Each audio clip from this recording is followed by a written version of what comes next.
Bonjour, bonjour, chers frères et sœurs, et bienvenue à Brio Réveil, en espérant que vous portez toujours bien par la grâce de Dieu.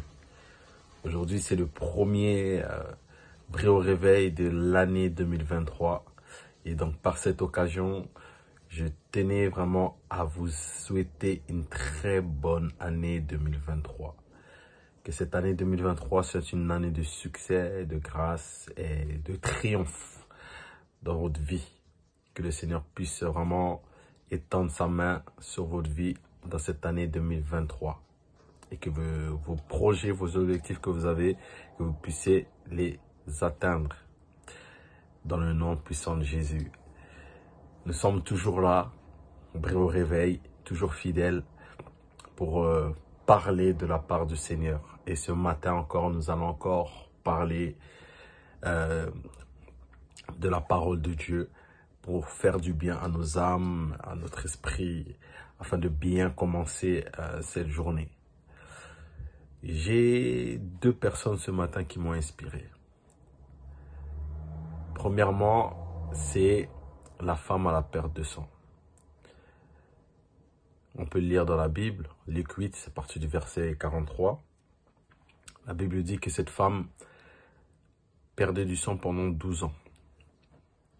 Avait des pertes de sang pendant 12 ans. Et elle avait dépensé tout ce qu'elle avait chez les médecins.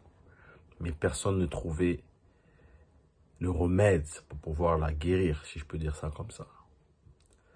Mais un jour, elle a vu Jésus, elle a su que c'était Jésus qui pouvait guérir.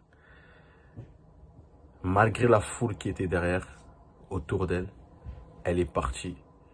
Elle a touché le port du vêtement du Seigneur. Et le Seigneur s'écria, « Qui m'a touché ?»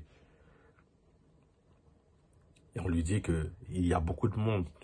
Comment tu peux dire que quelqu'un t'a touché? Le Seigneur dira, « Une force est sortie de moi. » Et cette femme est venue devant le Seigneur en lui disant que c'était elle. Le Seigneur lui a alors dit que ta foi t'a guéri. Va en paix. La deuxième personne, c'est Zachée. Zachée, un homme riche, qui voulait tout simplement voir qui était Jésus. Mais il ne pouvait pas parce que Zachée était un homme petit de taille. Et vu qu'il y avait aussi beaucoup de monde et savait que Jésus allait passer par cet endroit-là, il monta sur un sycomore. Il monta sur un sycomore pour pouvoir apercevoir Jésus. Et Jésus, en passant, le voyant, lui dira, Zachée, descends. Aujourd'hui même, je logerai chez toi. Et plus loin, la Bible dira, et le Seigneur dira à Zachée que le salut est entré dans ta maison.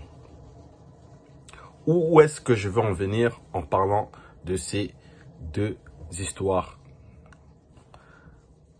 assez courtes, que j'ai dit, et j'ai dit ça assez courtement. Là où je veux en venir, c'est la détermination. La détermination. J'aimerais parler de la détermination. La détermination de ces deux personnes-là. Une, pendant 12 ans, était malade. Et l'autre, il ne cherchait rien, hein, mais il voulait juste voir Jésus. Mais Jésus a fait entrer le salut dans sa maison. Elle qui était malade n'a pas regardé à la foule. Elle a été déterminée pour pouvoir toucher le port du vêtement, sachant que c'est cela qui allait la guérir. Et lui, il a été déterminé malgré la foule.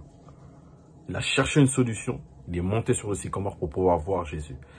Et j'aimerais dire une chose. Jésus voit cela. Le Seigneur Jésus voit cela.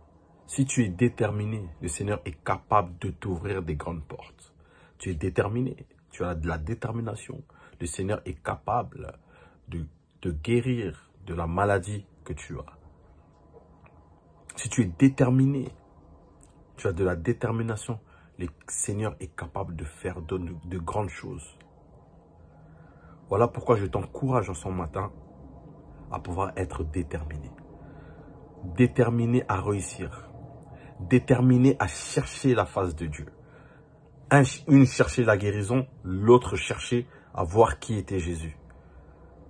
La guérison, peut-être, c'est la guérison financière, la guérison matérielle, la guérison d'une maladie.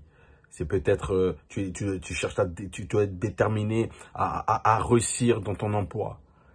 Et il y a aussi ce côté-là où nous devons être déterminés à chercher la face de Dieu. Même s'il y a des obstacles. Dans les deux cas, l'obstacle premier, c'était la foule.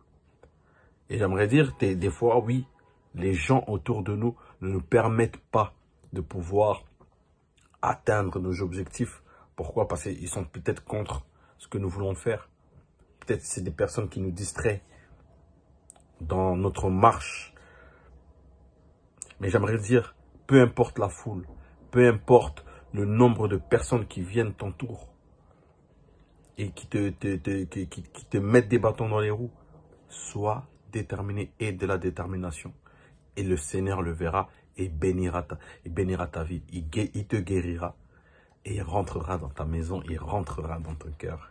Comme il a fait pour Zachée et comme il a fait pour cette femme à la perte du sang. Tel est mon message de ce matin. Soyons déterminés, ayant de la détermination. Que le Seigneur vous bénisse et que vous puissiez passer une très bonne journée dans le nom puissant de Jésus-Christ.